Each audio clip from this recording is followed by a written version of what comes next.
So if you're watching this video, there's good odds that you're either facing separation or divorce, and you are in a fucking wreck right now, but your partner seems to be acting fine. In fact, she's a bit cold, a bit indifferent, a bit unaffected by the whole thing. And if you look at the videos and comments about this topic, you will often see comments like this where these men are convinced that women are this cold-blooded psychopaths, where they've never loved them, uh, where this women would just treat them like trash, and it's all the women's fault. They're treating them like trash. They're showing the true colors. Women wear two masks. The first comes off after marriage. The second comes off after divorce. 127 likes, right? So let's find out in this video whether your wife is a cold-blooded psychopath that she is, or maybe there are some other reasons why she would be cold and indifferent during separation or divorce. And guys, remember again, if you want more content like this that gives you very different, very new, and very effective strategies and ways of thinking to actually create a thriving relationship, to save your marriage from divorce or separation, feel free to subscribe to this channel and click the bell button as well to be notified when I post new videos every single week. It will really help the channel out, guys. Now, the first thing that I want to show you, though, is why this type of thinking, this type of comments, this type of mentality that you see above is actually much more dangerous than you think. And to understand why this is so dangerous, we need to understand the rise of the victim culture that I've been noticing when it comes to relationships, especially romantic relationships, the dating culture, even long-term relationships. And we talked a lot about the victim culture in other videos before, especially in our series on the internal shift series. So if you haven't watched that, go ahead and watch that because you can get to know a lot of the terminologies they'll be using in this video right here. So as you know, in the last 3 years, there's been a lot of people getting laid off from their technology jobs. And in fact, a lot of my friends have been laid off from their technology jobs too. And it's really interesting to see how different people deal with layoffs. Some people deal with layoffs in a very victim way. So for example, they blame their boss or they blame the company for laying them off, saying that, oh, my company laid me off after 5 years being with them or 10 years of being with them, and they treat me like trash and don't care about me, and they were very cold and indifferent about it. Then you have another side of people who are laid off, and this is a lot more rare, where people do not play the victim, but they kind of play the hero mentality, where they, instead of blaming their boss, the company, they look within and they say, okay, if I got laid off, that means that I must not have created enough value. So what did I do wrong? Or what did I do that is not so great of why I didn't create value, and how can I learn to create more value? And I don't know about you guys, but I personally cannot stand that victim group.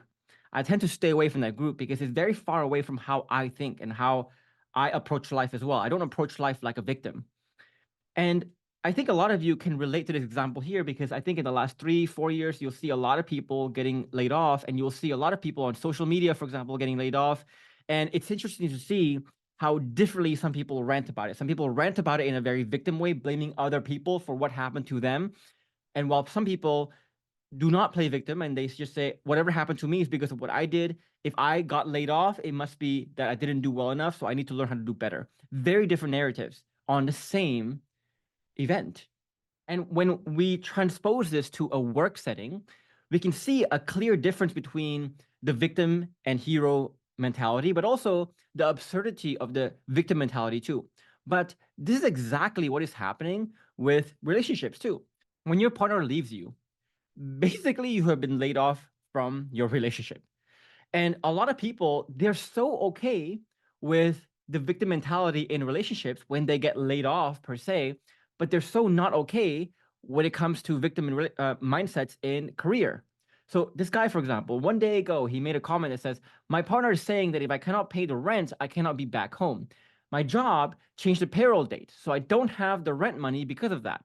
Been paying rent on time for at least a year and a half, on time, never missed. So I ended up spending over 1K on her daughter's baby shower the weekend before, so I don't have enough to cover it. I made the mistake in trusting my job to pay me the date. They said because they changed it, now I lost everything. I explained the situation, but she's still mad. What do I do? So he's blaming everything that's happening to him on his job, which sounds okay. But then I responded to him and said, honest questions for yourself. If you're easily offended, stop reading here. How did you get yourself into a position where one delayed payroll date can completely break your life? Shouldn't you have savings? Isn't that your job to have savings? Is this really your employment's fault? Or is this on you for not leading or managing your life or finances properly for over many years, over thousands of decisions? Is this not on you for not learning and mastering high value skills that allow you to increase your earnings potential over the years? And can you really blame your partner for not feeling safe with you when you failed to properly lead your household and left your household living on the edge like this?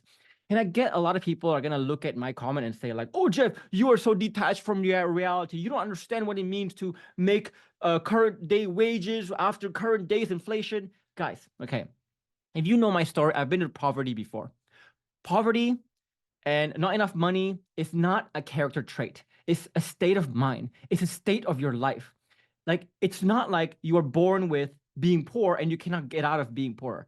You have total control over whether you get out of poverty or being poor or not. You have total control over whether you learn high paying skills or not. You have total control over that. I got out of my state because I changed my mentality. Okay. So before all the hate, I just want to explain to people that I've been there before, but I did not get out of poverty with that mindset of, oh, my poverty is my identity. It's not your identity. It's not an identity. Okay, guys. Now, and I just find it funny how we easily do not tolerate this kind of thinking, this kind of victim thinking in terms of like career and business, but we entertain and we love this kind of victim thinking when it comes to relationships. And the very dangerous part about this victim mindsets, as we talked about in many of our videos when we talk about the rewards and punishment paradox, is that they always feel, and that while they get you to very dangerous places that we show you in a bit, they always feel very right. So, whenever I try to give people, these victims, a different perspective of how they should see their situation. So I say, for example, in my videos, right? Hey, if your partner is wanting to leave you, it's not always your partner's fault. It may be something you have done as well. And that's actually a more useful way to think, because if you just blame it all on your partner, there's nothing you can do but just wait and do nothing. But if you can say, hey, my partner's leaving because of something I did, then you can fix what you did. And that gives you something to do, something more useful to do. And I always get shat on every single time I tell the victims that their victim narratives are not actually good narratives. For example, this JC guy. This guy is a complete simp. Don't listen to him. You're just wasting your time and money. Focus on being yourself. And if your woman can't play her role or part, have some balls and move on. This guy wants to validate the woman. You will lose every time. And I said to him, yes, I like to make my wife feel safe. So stay tuned to my podcast I'm launching soon with my wife to see how creating safety allows my wife to blossom into her own feminine. By the way, you do not create safety by being a simp. Creating safety by being balanced. See my videos around balanced safety or positive masculinity, etc. And subsequent comments follow. Always the man's fault or responsibility by this guy. How about you hold women accountable for once? And I'm like, we do. We have many women clients and we have interviews with many women clients as well. This one I love. Your nickname should be, you spelled you're wrong. Your nickname should be Kung Fu Pander, because it's always the man's fault for the breakdown of the relationship in your videos. Well, if being Kung Fu Pander leads me to being able to confront my own flaws and shortcomings, becoming the better man and leader for my marriage, children in 1 year's time, for my employees, for my family, for my clients, if it allows me to getting a marriage where my wife is so dedicated, so wanting to emulate and work, improve and work on herself too, a wife who wants to be the best, most feminine, supportive, and best version of herself because she feels so safe and secure to be with a man who isn't afraid to look at his own flaws and work on them. If it allows me to coach thousands of people, I love that fucking nickname. Give it to me any day. On that note, how's life not being Kung Fu Pander, as you say? And so I used to be one of these people, guys, who thinks in a victim way like this. And I like to always surround myself with other victims too, because it makes me feel good.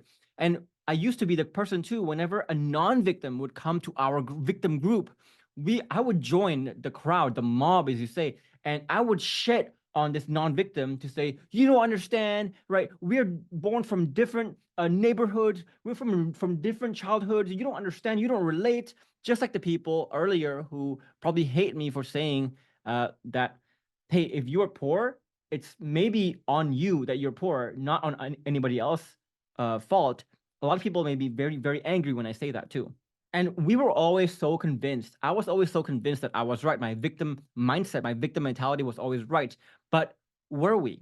Because every single time I looked around in my own mob, everyone in my own mob was miserable. We were just shitting on people who actually had solutions, who actually had next steps. And we were just circle jerking each other's complaints and how much we hate life, how much we hate the system, all these things. And the funny part is that every time a non-victim would come and they would try to give us some feedback, those non-victims, they're actually living pretty good lives. But we were blaming them for them being able to live good lives because deep down, I think we're jealous. If you look at these comments again, these people, they're so convinced that their idea is right, of the world is right, that thinking is right. But does this sound like someone who's actually thriving in their life? Like, would someone thriving actually leave comments like this? Of course not. So this reminds me of the visual that I gave a lot of my clients, right? It's like, imagine you have a classroom, and in this classroom, you have two groups of people congregating. In the middle of the classroom are the people who are getting A's and B's and A pluses, getting 4.0 GPAs, and they're all talking about how much they love the school, how much they love the classes, how much they love the teachers, they love the subject even, what they need to do well in the next test, to do well and to better their understanding of the principles of that class, of that subject, whatever it is, right? You have those people in the middle. Then at the corner of the classroom, the back of the classroom, they're the people who hate on the teachers, who hate on the school, who talks about like how much they hate the subject. And that's their topic of conversation. All these people are making D's, F's, etc. Now, if you look at those group of people, those two groups of people are both convinced that their idea of the school, of the classroom, of the subject, of life is right.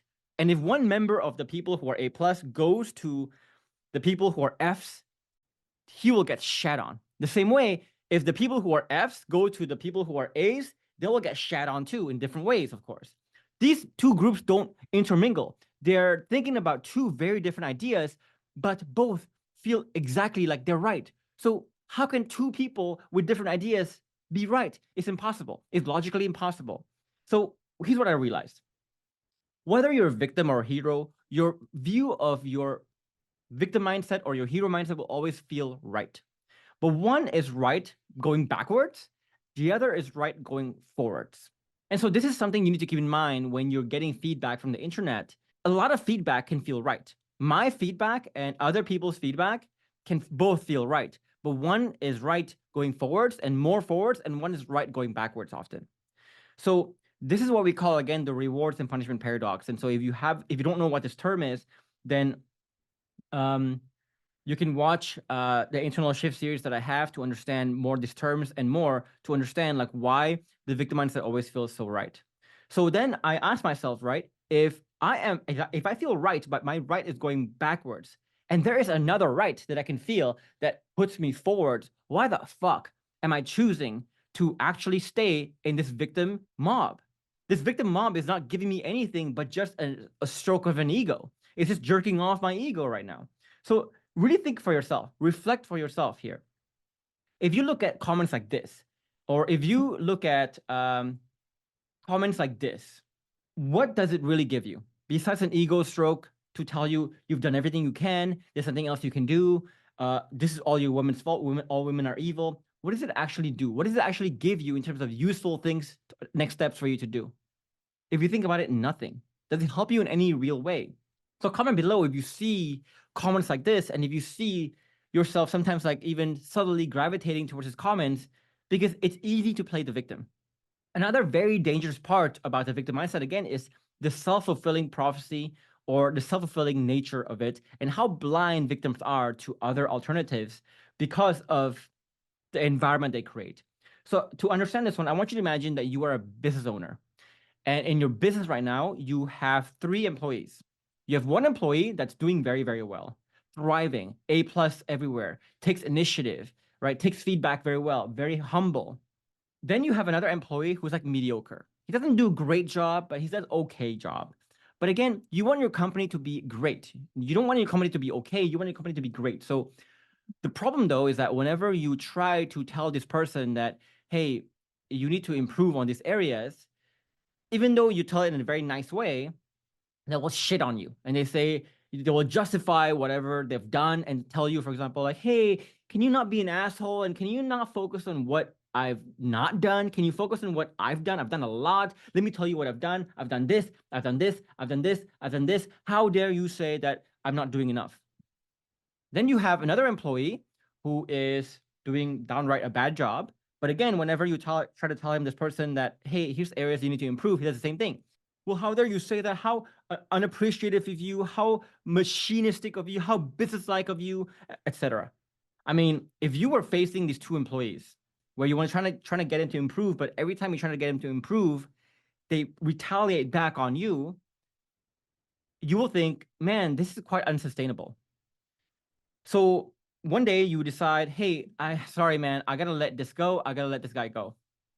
And as soon as you let these people go, they say a lot of the similar things that these people say. Oh, businesses wear two masks. The first comes off after you sign on. The second comes off after you fire them, right? This business has been planning on leaving you for a long time. This business waited until they were in the best position. Probably means there was something else, whatever. Women, businesses rarely leave to go to be alone, whatever it is. I've done so much for the business, right? And I was literally thrown out like I was garbage. If this person, if these two people that you let go responded to being let go by saying that, you know what I would think? I would think, whew, I fucking dodged a bullet there.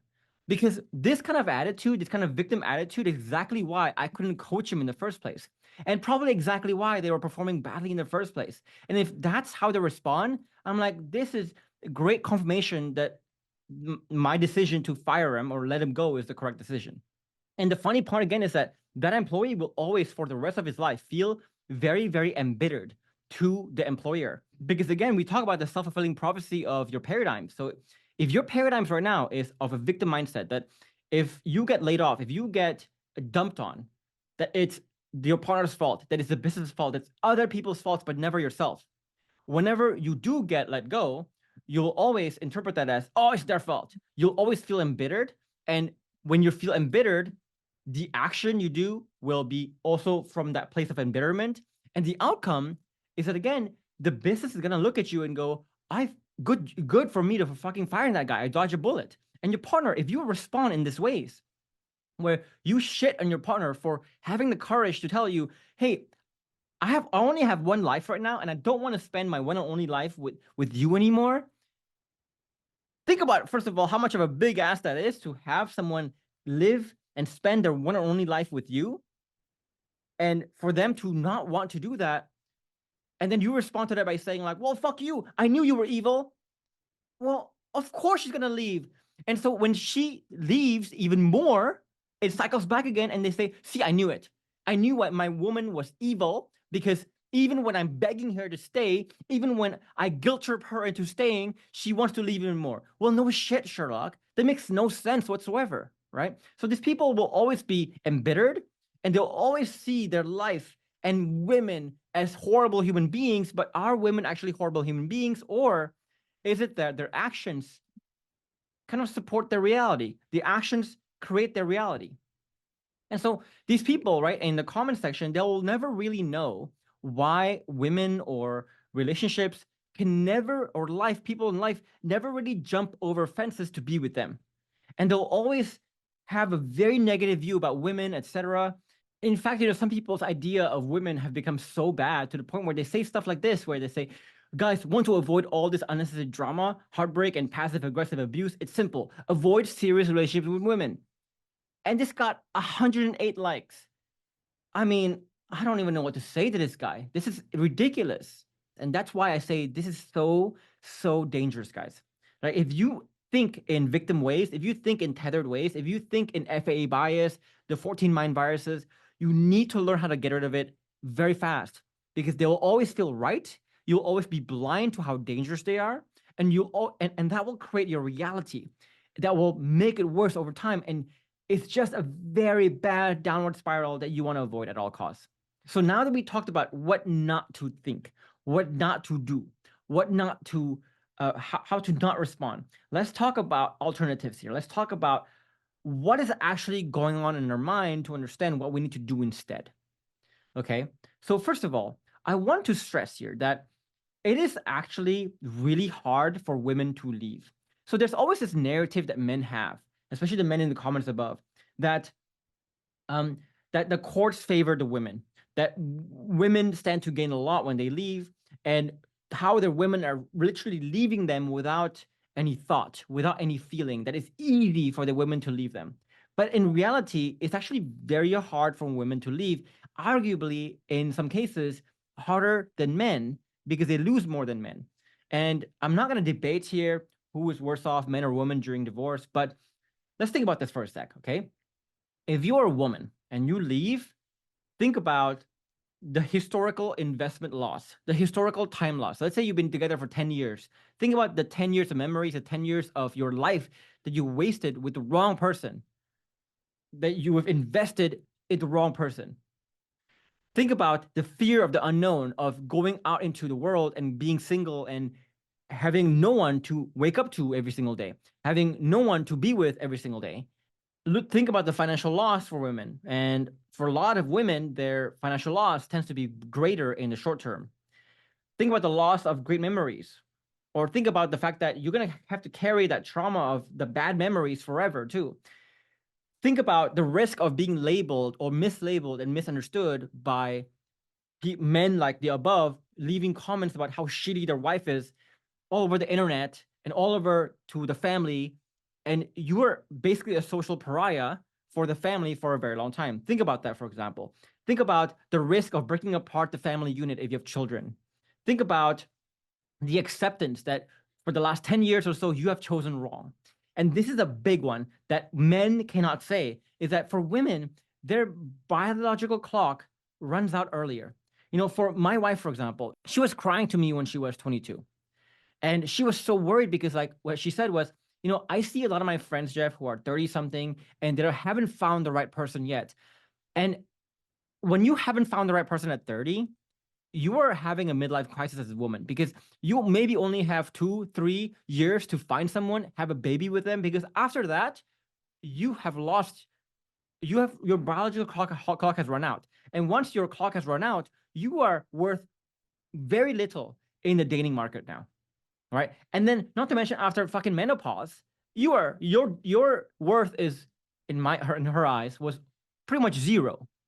And she was so scared that, Jeff, if this is a relationship that's not going to work out, understand that if you leave when you're 30, when you're 35, when you're 40, you win. I lose big. So I need to know right now whether I'm wasting my time or not. If your wife is leaving you right now and she is past 30 years old, that is a massive, massive cost that she's incurring, a cost that you do not even consider. So to look at what some people are saying about, like, oh, women win everything during a divorce, it's really dumb to say that, because I've never met, we've enrolled like 6,000 clients and I've talked to a lot of their wives already. I've never seen one wife who's walking away from the relationship, even during affair cases, who are walking away all happy, sunshine, rainbows. Haha, I got the better end of the deal. I've never seen that in my life. Most of the time, before a woman resorts to leaving, they have tried a lot. They've tried to save their relationship a lot. They've given a lot of hints. They try to help you a lot, but most people never really see it. And if you really look, if you really honestly look right now, you will see that your partner has tried to give you a lot of hints a lot. And leaving for her is a last resort. And if you're convinced right now that, no, my partner is not giving me any chances, I used to be like that too. Until I told my partner, right, when my partner wanted to leave when I was younger, she said, I want to leave. And I go, how come you don't tell me all this stuff earlier? Well, I did, motherfucker. You just never listened. You never listened. Every time I give you hints about something you're doing wrong, about how unhappy I was, you were always tired. You were justifying what you were doing. You were telling me that, hey, what I was feeling was actually wrong, that you misinterpreted this, misinterpreted that, whatever it is. And then sometimes I would even tell her how she was bringing up the feedback in the wrong ways. And if she brought it up in the right ways, I would listen. But because she brought it up in the wrong ways, I'm not going to listen to that. And I would always say all these things to just dismiss whatever she was saying. And you can dismiss this in so many other ways. And you can destroy that safety in so many other ways. And then I said to her, even worse, where I said to her, well, why don't you bring up anyway? Grow some balls, like fight for your relationship. And she said to that, like, well, look how you're reacting now. You're crumbling. You're acting batshit fucking crazy. You're putting this all back on me as if it's my fault that I want to leave. It's my fault that I want to decide what I want to do with my life. And I don't want to spend my one and only life with you, Jeff, which is a massive fucking ask, by the way. In that example, like, I realized my partner has always given me so much. And if I look at all my clients' journey, if you look at any of my clients' interviews, you will see that they also realize, man, my wife has actually given a lot of chances. I just never saw it. Reminds me of the drowning man parable, right? It goes like, a man was drowning and God sent a ship. And he says, no, I don't want your help. God will save me. Second ship, I don't want your help. God will save me. Third ship, I don't want your help. God will save me. And so the drowning man drowns and he goes to heaven and he goes to God and he says, God, how come you didn't save me? What do you mean? I sent you to 3 boats. What more do you fucking want?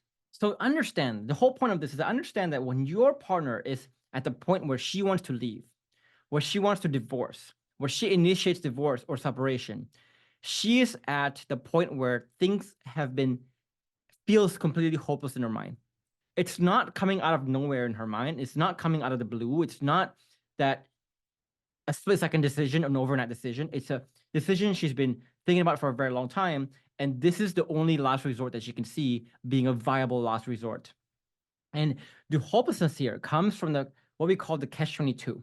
So imagine you are unhappy in a relationship, but every time you tell the person that you're unhappy, the person just justifies what he's done to say to you, hey, you interpreted this wrong, you saw this wrong, I wasn't trying to be evil, ignores it or takes it lightly.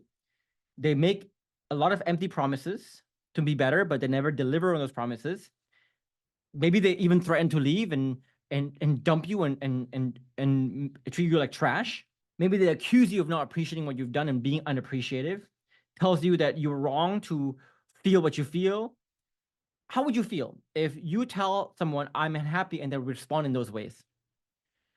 You would usually feel what a lot of wives feel, which is what we call the catch-22. It's that I will lose if I share, because if I share, I just get shat on.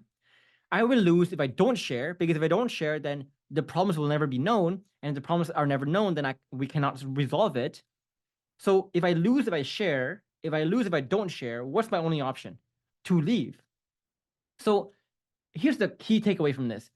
The catch-22 is really this. It's damned if you do, damned if you don't. So relationships don't end due to the problems alone. Relationships end when the problems exist, but there isn't enough safety to express or resolve them.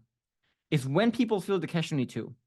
So if your partner is leaving right now, and you're convinced your partner is leaving because of some financial issues, some argument that you guys had, it's not those things. It's the catch-22. You have somehow created a strong catch-22, a lose-lose for your partner that makes her so paralyzingly hopeless. And so you can see again how responding with this kind of mindset, having this kind of mindset can be very dangerous, because this kind of mindset usually is what destroys safety in the first place. I mean, think about this. If your partner thinks so lowly of you to make these kinds of comments about you, how could you ever feel safe with that person in the first place? So this kind of mentality is what destroys safety in the first place. Now, on top of that, right, once your partner finally has the courage to go one step further and take action to self-preserve, you're basically shitting all over them for having that courage, basically confirming her decision to leave. So again, guys, just think about how counterproductive these are. And so why is your partner cold and indifferent? To be honest, her coldness, her indifference is a matter of principle. It's a matter of self-preservation for her. And having talked to a lot of my partners and my clients, this is usually what they feel. And they feel what we call the hope and disappointment cycle. And there's really 2 ways this hope and disappointment cycle happens. One way is you create this hope from your false promises. I'll do better, I'll do better, I'll do better. Or maybe you gaslight and you say, what you saw was wrong. I never said that, right? I never meant that. That's not what I meant to do. Or maybe you do some fear threats and you say, if you keep being unhappy like this, then just leave, right? And so your partner here has to summon some hope that things are gonna be better. But then after a week, 2 weeks, they realize, this sucks. It sucks to be here. And then you play the same tactic. You give them a hope again, and then this sucks. And this keep repeating over and over again. Nonetheless, if you are in the same place of hope, disappointment, hope, disappointment, hope, disappointment for so many goddamn years, what would you eventually tell yourself? If I was you, I would tell myself, you know what? This time I am disappointed. I want to leave because nothing good has happened. This is going nowhere. And I will shut off my emotions. I will rip the fucking band-aid off and just say, I'm fucking leaving. I'm not going to allow for a conversation. I'm not going to allow for any emotion anymore. Because every time I allow for a conversation, I allow for an emotion, I open up the door for you to manipulate me into feeling that hope again. I'm not going to let that happen again. I'm going to shut off my emotion. I'm going to shut off everything because I need to leave as a matter of principle for me. Because if I fall into your manipulation hope again, and that turns out to be a disappointment again, I will hate myself for it. I will think I'm the biggest doofus on the planet. And you would do the exact same thing if you went through this hope and disappointment cycle. And to be honest, I have laid off or fired a lot of people in my business before, and it's the same pattern. I've had this hope and disappointment cycle, and at that point, I shut off my emotions, not because I'm an asshole when I let them go, because to be honest, there is no more discussion to be had. I've said everything I want to say. I've heard everything I want to hear. I actually do not want to discuss and open myself up for further manipulations of hope. It's a self-preserving technique for me. It's a matter of principle because if I, let's say, give this person one more chance and I end up getting disappointed for the 51st time, I will feel really, really, really dumb. And your partner's going through the same thing. As a matter of principle, she's not going to allow for emotion or conversations to open her up to the risk of manipulation one more time. So knowing all this, what should you do instead? To be honest, it's actually quite simple. It's, as we say, simple, but not easy to do. So number one, you got to learn how to fix your mind viruses. So again, if you haven't watched the Internal Shift series, I really, really encourage you to watch it because this is such a crucial aspect of what real change entails. So using techniques like auto-suggestions that we recommend in those series, surround yourself with the right people to point out your blind spots, change your standard of what is normal. Basically, get the hell out of your own head. So if you look at a lot of the comments before, you will see them having a lot of what we call the perfect product illusion. You will see them having a lot of equal blame illusion. You will see them a lot of having FAE bias, even allergy to resistance, and a lot of other tetherness, victim mindset, bulletproof vest, whatever it is. And if you want to understand how and why these paradigm shifts are so crucial, guys, is in this video alone, I gave you a few paradigm shifts of how you can see and how you should interpret your wife leaving. That your wife leaving isn't really about just her being an asshole, that there are actually other perspectives. Think about how much that different paradigm led you to interpret that event in a very different way, to feel about that event in a very different way, to maybe to act in a different way. And if when you act in a different way, you get different outcomes, and so on and so on and so on. And if you take a look at the difference in just one string of decisions, and you multiply that by hundreds, thousands, 10,000, a million different decisions throughout your lifetime, you can see how the series of good decisions can compound into something amazing, while your series of bad decisions right now can compound something really bad. But it all starts here. If you want to change your actions, if you want to change your outcome, you have to start by changing your paradigms. And to change your paradigms, you have to start by removing yourself of the mind viruses that feel so right, that you're so blind to, but leads you to very dangerous places. Number two, you need to transport yourself to her shoes. A lot of the comments that you read and a lot of the videos that you read are coming from a very selfish perspective. It's what others are doing to them and what they're really being robbed of and how they feel, but not much of it is about what are they doing to others, what others are being robbed of, how others feel. So notice how much of this asked you to do in this video, to put yourself in your partner's shoes, to really understand things from her perspective. And I'm sure a lot of you got a lot of eureka moments, a lot of very different perspectives, a lot of moments of maybe you say, actually, I would do the same. Yes, this is totally understandable now. You will need to do more on your own. So this is when skills like state of consciousness, for example, in the internal shift series is going to be really crucial for you, because without this, you can never really get out of the blindness that we talked about. And number 3 is I need you to understand how to see the paradox of change that we call resistance and doubt as normal and opportunities. I get so many people emailing me saying stuff like this, where they say, is there hope if divorce is final and she's seeing someone?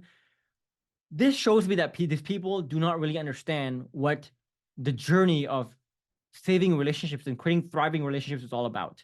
It tells me that they haven't really thought about just how normal it is for your partner to feel so hopeless, to feel so cold, to feel so indifferent during this time. And they don't understand just how much of an opportunity this actually is to plant the seeds of your changes to your new self, if you have actually a new self to show off.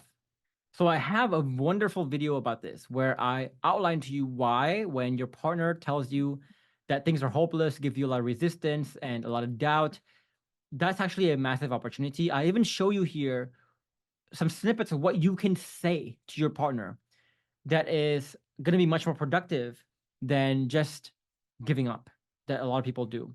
So watch this video if you haven't already with this title. Just type in this title in YouTube or in the comments below.